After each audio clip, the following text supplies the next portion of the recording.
In this Star Wars Jedi Survivor video, I will be breaking down the latest gameplay video for you, frame by frame. There are so many details that we can take a look at in this video, so make sure you do watch until the end. Before we do get into it though, make sure you do subscribe to this channel, so you won't miss any future news updates about this game. So looking through this gameplay video frame by frame has been a lot of fun, and we will start at the very beginning. So firstly, the HUD elements are different compared to Fallen Order. For example, the specific elements that display the name of the locations that you enter wherever you are on the map, they now are in the top left hand corner and not the bottom left. The stim icon is now a cross, and it also has this cool animation when it's activated. Lightsaber stances and BD1 usage is also now on the D-pad with icons below stims. You'll be able to use the D-pad for these four. BD Noculars is a feature when in BD Visor mode.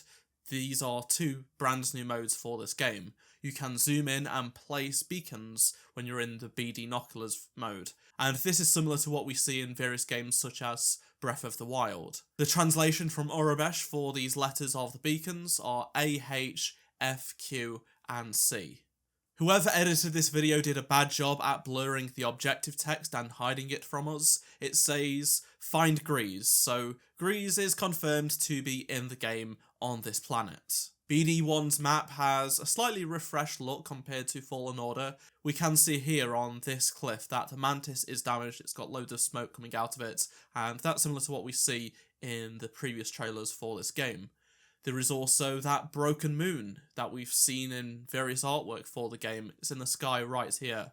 And there is also a Lucrehulk separatist core ship on the ground. We saw this in the gameplay trailer as well, and this is controlled by this new faction that we still don't know the name of. When you select a lightsaber stance, such as the dual lightsabers or dual force power, it displays the force meters, and the new thumbstick pressing power, which has an hourglass in the middle. It's golden when it's fully charged.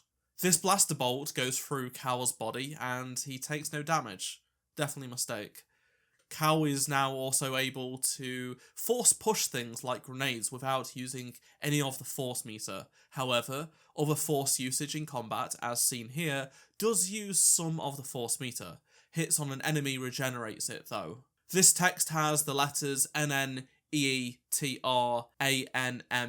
painted on it. This battle droid changes direction, so it goes from backwards to forwards when Cal pushes it off. Another glitch. We can see a super battle droid painted in the same scheme as worn by the other droids in other media of the game, as well as this gameplay video. It is also the B2HA model, which is the one with the homing rocket arm as seen in the Clone Wars show.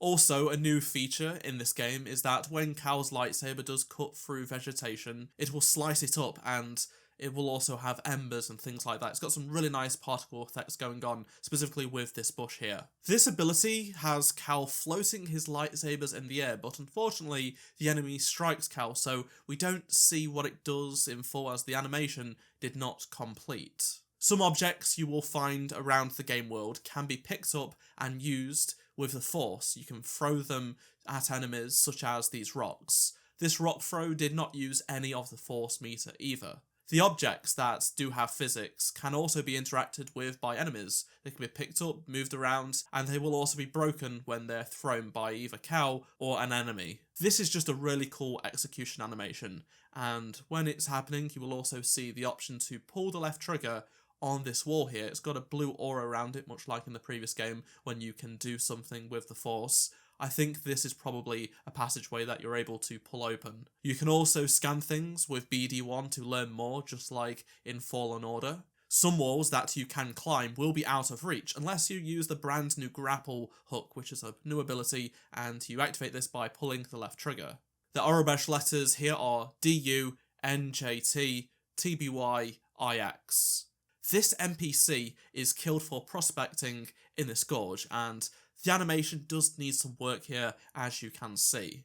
The Aurebesh letters here are U, O, I, and here it reads NJTBIXPOI. So, in conclusion, all of the Aurebesh that you see in this gameplay video are just random letters that the artist put around the world. They don't mean anything. Cal is able to lift up this mine with the Force and throws it without using the Force meter. So that's another example of you being able to use some Force powers without actually using up your Force meter. I just wanted to point out this commando droid coming apart. It looks great.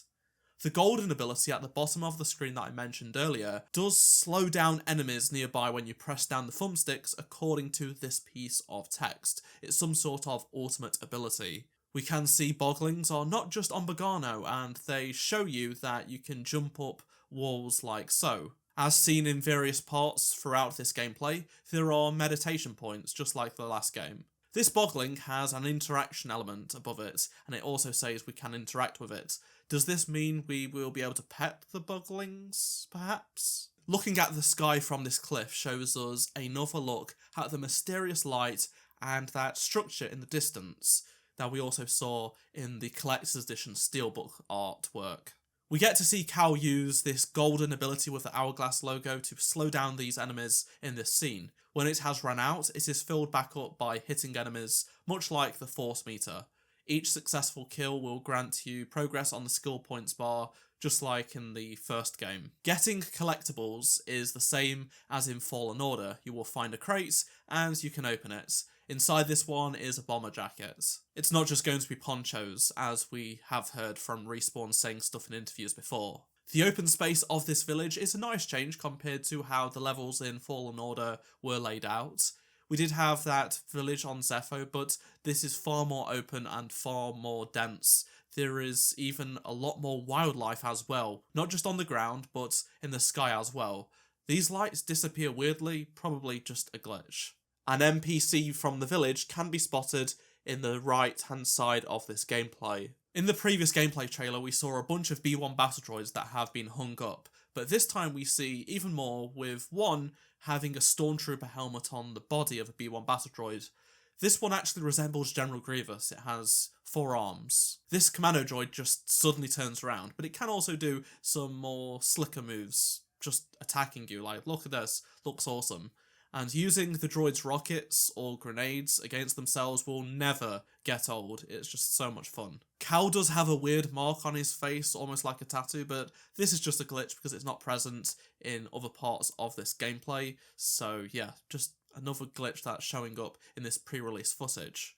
We also get to see the ultimate ability in action again, as well as Cal sensing force echoes, much like in the first game, so that's another returning feature. The second collectible we see in this footage is the light metal material that BD1 can have on as a skin. I also wanted to add that I don't think there is a true time of day cycle where you could just stand where you are and the game will go from day to night time, but I think as you progress the level, it will change, because as you can see at the start of the gameplay demo, it's probably midday or early afternoon. It's pretty light, the sun is beaming down, but then by the end of the gameplay video, the sun is pretty much setting, it's a lot darker, and in the gameplay trailer that we got back in December, there is some nighttime gameplay as well, so maybe it is a true time of day cycle, but at this moment in time, I think it's just as you progress through the level. Either way, whatever it is, I think this is great because it really changes the atmosphere